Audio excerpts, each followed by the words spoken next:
The Appetite of Sin, a biblical journey from Eden to the modern table. Food was humanity's first gift and first temptation. From Eden's fruit to today's processed plates, appetite has always held spiritual significance. The Bible does not merely instruct what to eat, it speaks to why and how we eat. Appetite, when governed by the Spirit, is sacred, but when ruled by the flesh, it becomes a sin. This story traces the biblical journey of food, appetite, and soul, from creation to our modern culture. The first bite. In Eden, appetite was innocent.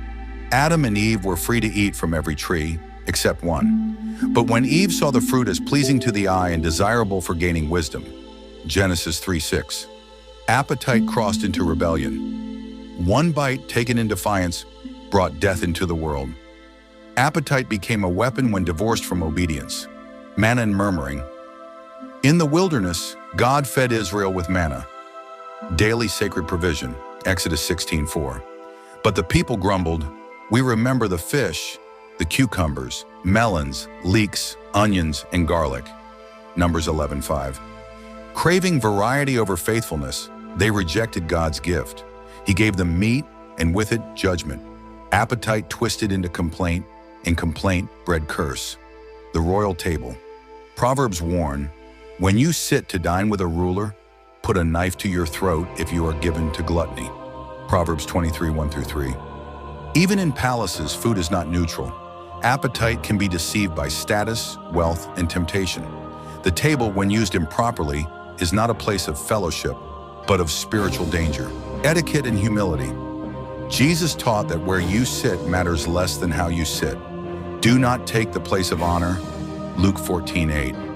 At the phrases tables, pride was the main dish, but Jesus elevated the humble and invited the forgotten. When you give a banquet, invite the poor, Luke 14:13. Appetite must never override humility. The discipline of fasting. Appetite loses its power when we fast. From Moses to Elijah to Christ, fasting purified the soul. Jesus fasted 40 days and defeated Satan's temptation by declaring, "Man shall not live by bread alone," Matthew 4:4. Fasting is not starvation, it is surrender, a way to train the soul to hunger for righteousness. The belly as God.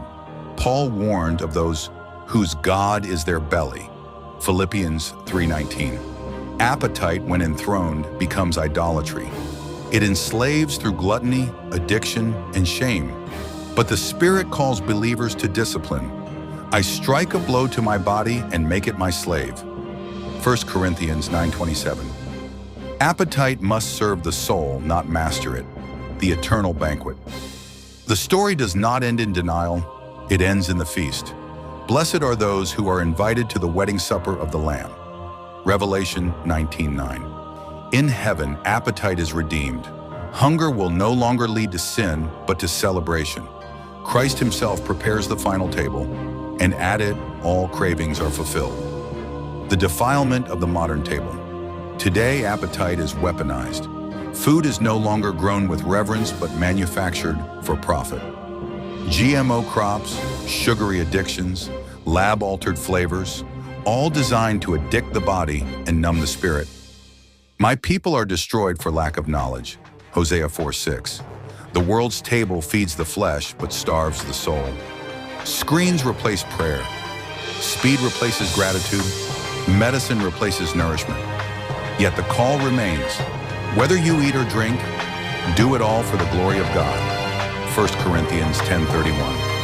The believer must reclaim the table through discernment, simplicity, fasting, and reverence. The story of appetite is the story of spiritual warfare. From Eden to today's digital deluge of junk food, the question remains, will we eat to live or live to eat?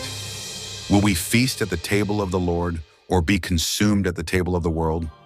Blessed are those who hunger and thirst for righteousness, for they shall be filled. Matthew 5:6.